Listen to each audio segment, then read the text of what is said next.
Assalamualaikum warahmatullahi wabarakatuh. Selamat pagi teman-teman sekalian. Terima kasih atas kesempatannya. Pada kesempatan ini, kami akan mempresentasikan hasil analisis manajemen POAK pada sebuah UMKM kuliner di Makassar, yaitu Cafe Balas Kosa. Nah, presentasi ini akan membahas bagaimana kafe ini menghadapi tantangan dalam persaingan bisnis, mulai dari perencanaan, pengorganisasian, pelaksanaan, hingga pengawasan serta strategi pengembangan yang akan diterapkan agar kafe tetap menarik dan kompetitif. Di era persaingan usaha yang semakin maju ini, UMKM atau usaha kecil menengah memiliki peran penting dalam perekonomian Indonesia. Keberadaan UMKM ini tidak hanya membantu meningkatkan pendapatan negara, tetapi juga mengurangi tingkat pengangguran karena terbukanya banyak lowongan kerja. Nah, salah satu aspek penting dalam keberhasilan UMKM adalah sistem manajemen, yaitu proses kerjasama antar kelompok orang untuk mencapai tujuan bersama. Sistem manajemen ini melibatkan perencanaan dan pengorganisasian yang tepat agar usaha dapat berjalan lebih efektif.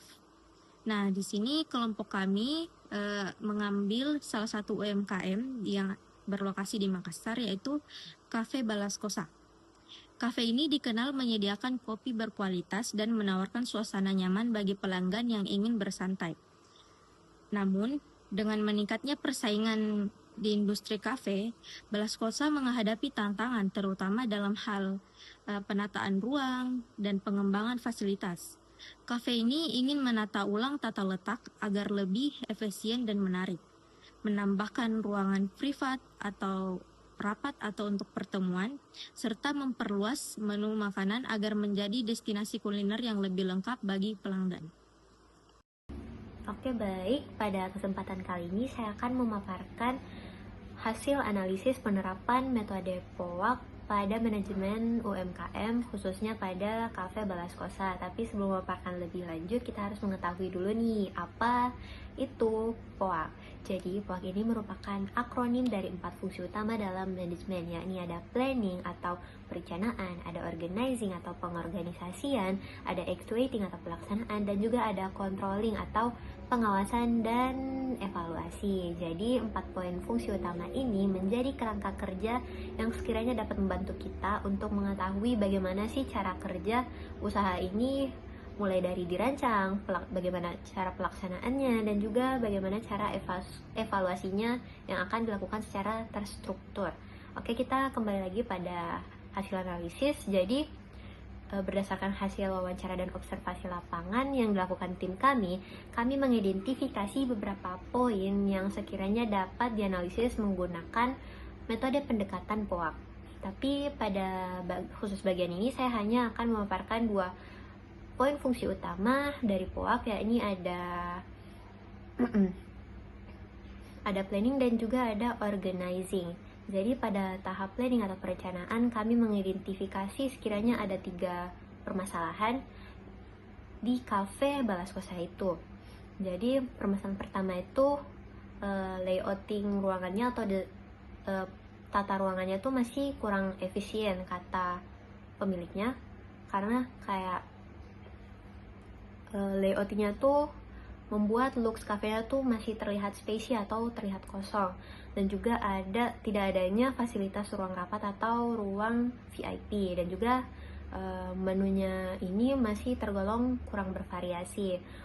Jadi guna meningkatkan daya tarik kafe tersebut, para tim dari Balas Kosa ini merancang strategi untuk meningkatkan daya tarik melalui melakukan renovasi ulang pada bangunannya, terlebih untuk interior dan juga layoutingnya, dan juga pengadaan ruang private seperti ruang rapat atau VIP, dan juga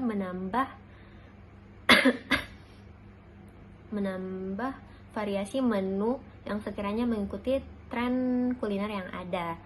Dan juga target pasar Balas Kosa ini sendiri sebenarnya mereka mengkhususkan kepada mahasiswa, sehingga tarif dari menu-menu Balas Kosa ini tergolong murah dan setidaknya affordable bagi kantong mahasiswa. Tapi selain mahasiswa, Balas Kosa ini menargetkan juga para pekerja kantoran dan juga komunitas kreatif yang sekiranya mereka membutuhkan ruangan untuk bekerja atau melakukan kegiatan sosialisasi di sana. Dan juga kita beralih pada tahap organisasi. Setelah melakukan wawancara, kami mengidentifikasi ternyata struktur tim yang ada di Balas Kosa ini terdiri dari 3, yakni ada pemilik, ada pegawai tetap, dan juga ada pegawai part-timer.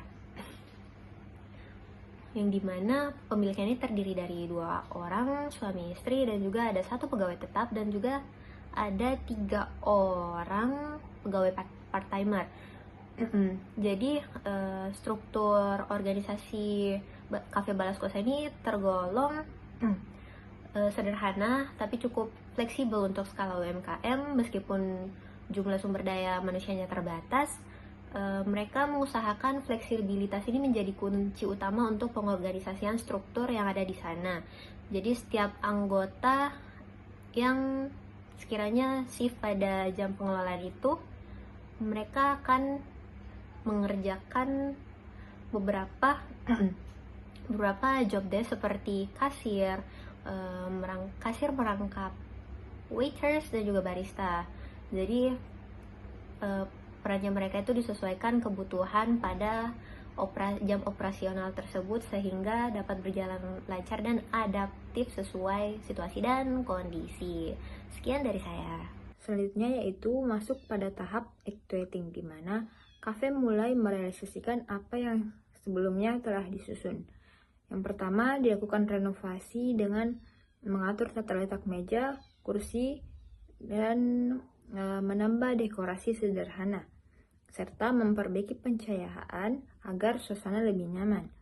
Kedua, kafe menyiapkan sebuah ruang privat yang dapat digunakan pelanggan untuk rapat atau pertemuan dengan fasilitas meja, kursi, dan koneksi wifi. Selanjutnya dilakukan pengembangan menu dengan menambah variasi makanan ringan, dessert, hingga menu utama. Terakhir, kafe melakukan promosi digital melalui media sosial seperti mengupload foto atau video pada TikTok maupun Instagram. Yang terakhir ada controlling atau pengawasan dan evaluasi. Jadi pengawasan dilakukan untuk memastikan semua langkah yang tadinya itu berjalan sesuai rencana. Jadi pemilik kafe mengevaluasi interior dengan menilai apakah tata letak yang baru sudah membuat pengunjung lebih nyaman. Selain itu dilakukan monitoring terhadap penggunaan ruang privat untuk melihat seberapa sering dipakai dan bagaimana tingkat kepuasan pelanggan. Kemudian menu baru juga diuji dengan cara meminta masukan langsung dari pelanggan terkait harga, rasa, maupun porsi. Kemudian untuk promosi digital juga dilakukan evaluasi dengan memperhatikan interaksi di media sosial seperti jumlah suka, komentar, dan kunjungan ke kafe. Apabila ditemukan kekurangan, pemilik segera melakukan tindak lanjut berupa perbaikan atau penyesuaian, baik pada fasilitas maupun strategi dari pemasaran. Baik, selanjutnya dari hasil analisis kami sebelumnya, kami menemukan beberapa kendala mengenai manajemen Cafe Balas Kosa. Yang pertama yaitu dari segi promosi kurang maksimal, yaitu seperti Instagramnya yang jarang aktif, TikTok serta aplikasi pesan antar yang belum dimanfaatkan secara optimal. Yang kedua, sumber daya manusia yang terbatas.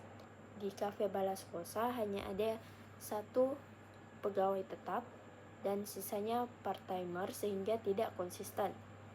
Yang ketiga, seperti masalah sebelumnya, yaitu harga di menu platform online tidak kompetitif. Markup-nya terlalu tinggi di Grab ataupun GoFood, sedangkan Cafe Balas Kosa ini menargetkan mahasiswa.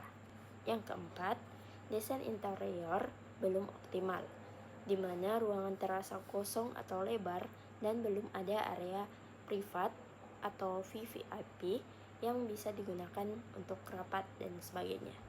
Dan yang terakhir adalah manajemennya yang masih sederhana, sehingga banyak peran yang dirangkap oleh pemilik ataupun pegawai di sana. Dan dari kendala tersebut, kami juga menemukan beberapa solusi. Yang pertama itu mengaktifkan promosi digital dengan konten rutin di Instagram dan optimalisasi pesan antar. Yang kedua, meningkatkan manajemen sumber daya manusia dengan pelatihan barista part-time agar lebih mandiri. Yang ketiga, sesuaikan harga di platform online dengan strategi paket bundling atau menu khusus delivery. Dan yang keempat, renovasi interior dengan pembagian ruangan yang lebih efisien seperti area VIP, meeting, penataan meja yang lebih rapat, dan sebagainya. Dan yang terakhir, yang kelima, yaitu delegasi pekerjaan, yaitu untuk mengurangi ketergantungan pada pemilik, misalnya menunjuk koordinator shift pada sesi part-time. Nah, dari analisis dan wawancara kami sebelumnya, kami dapat menarik kesimpulan bahwa Cafe Balas Kosa saat ini dikelola dengan manajemen sederhana berbasis keluarga, dengan target utamanya yaitu mahasiswa. Perencanaan usaha sudah memiliki arah, tetapi masih umum dan belum terukur. Keterbatasan tenaga kerja, promosi yang belum optimal, serta tata ruang yang kurang efisien menjadi tantangan utama dari kafe ini. Namun, peluang pengembangannya tetap besar karena pasar mahasiswa jelas dan biaya operasional relatif efisien. Nah, jika strategi pemasaran digital diperkuat, tata ruang diperbaiki, serta manajemen lebih terstruktur, maka Cafe Balas Kosa sendiri berpotensi berkembang menjadi kafe yang lebih profesional, kompetitif, dan berdaya saing tinggi di industri kuliner Makassar. Terima kasih.